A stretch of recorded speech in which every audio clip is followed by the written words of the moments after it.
Hello, ladies and gentlemen. Welcome to Triple N Media. I am NIK NIKAM. In this presentation on stocks and options trading, I'm going to talk about Fibonacci retracement of stock price and time. Most people talk about just the price, but time is also important.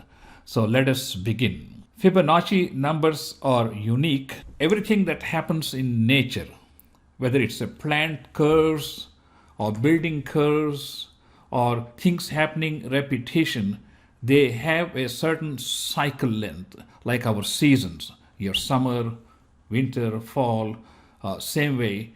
There are cycles.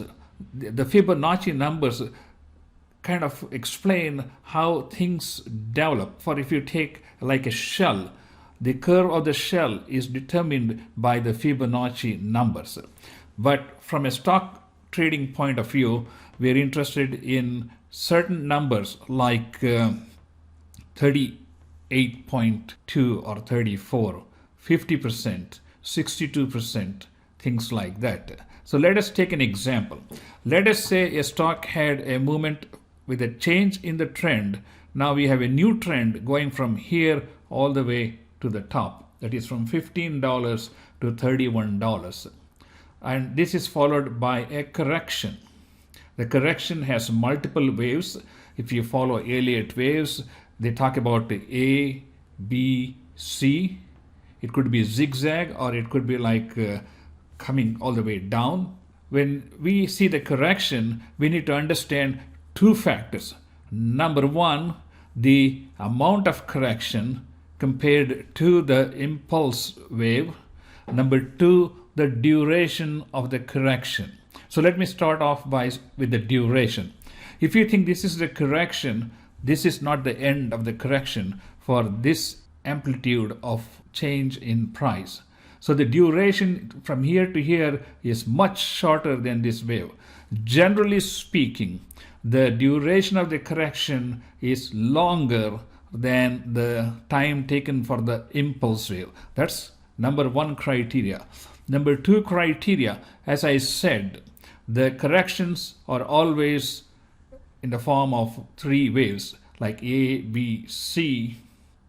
And of course, there are variations, but just keep in mind, so it can come down, go up, and then come down, and again go up and come down, because the B could be three waves by itself. But anyway, the Fibonacci number tells us that the numbers we need to watch for are like 23.6%. Is this over? Well, by time, it is not over.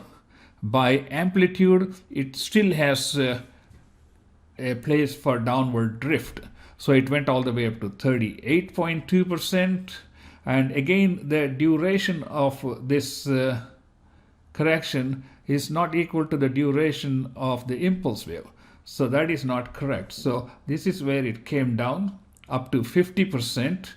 And is this duration enough? Maybe. There are always exceptions. So the question is this is coming down. Is this the end of the correction? And is this a beginning of a new wave? We don't know.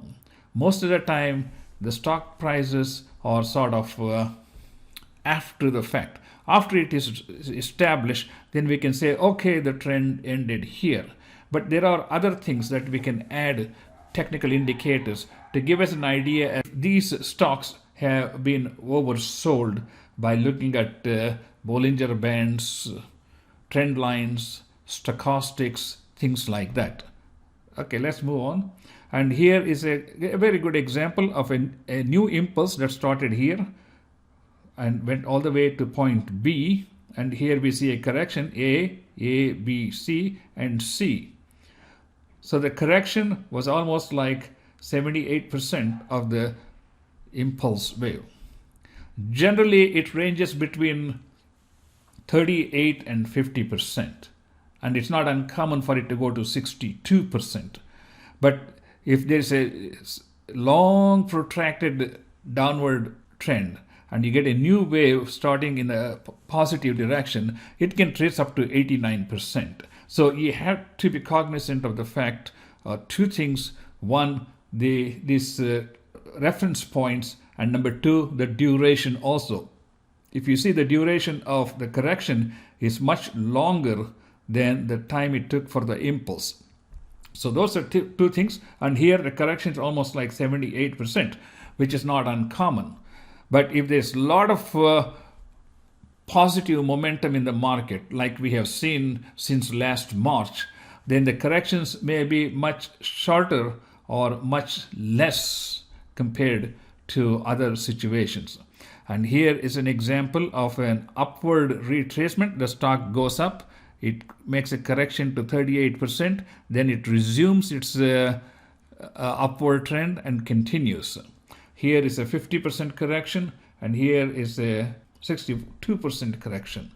And even the same principle applies when the stock is going down. Here we have a impulse 1 wave followed by a correction, which is almost 50%. If you take from the top here 100 to 0, and this is 50% correction. Always think 50% is pretty common in corrections, especially if you are looking at the trends. If you see like short-term trends, you see there's invariably 50% correction. And let's get into some real examples. Here is a NASDAQ QQQ, which had a real nice run-up from February 26th until yesterday, that is March 2nd. It went all the way from 311 to 324. This was followed by a correction yesterday, that is March 2nd, and as we can see, it has retraced almost close to 50%. And this was the impulse wave for the third wave.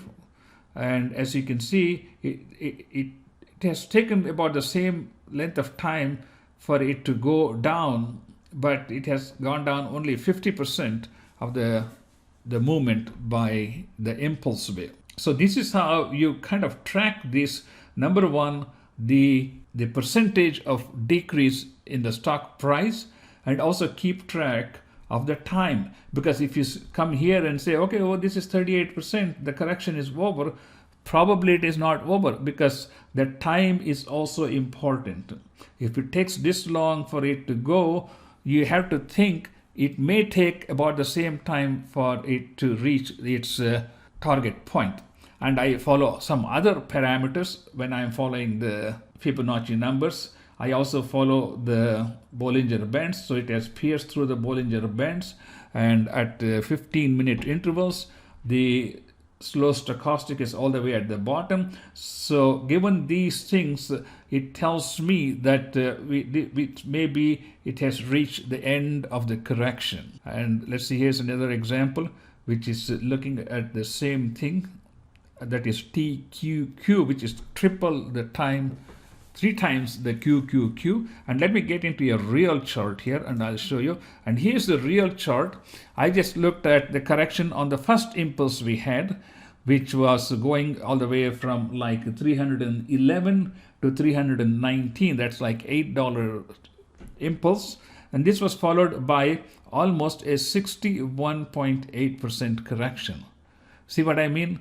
More often than not, we see changes between 50 and 60% correction. And then it had a very nice upstroke on March 1st, and then it was followed by a downstroke. And if I just pull this one, so you see this is a real-time chart. This is for the entire wave, we had just a little shy of 50% correction. But as I said, all these things indicate to me that we may be reaching the end of the correction part of this impulse, and it may resume going up. I hope this has been helpful to you in terms of trying to fine-tune your approach to entry or exit from the stock market. Please do subscribe to our channel. We'll see you next time.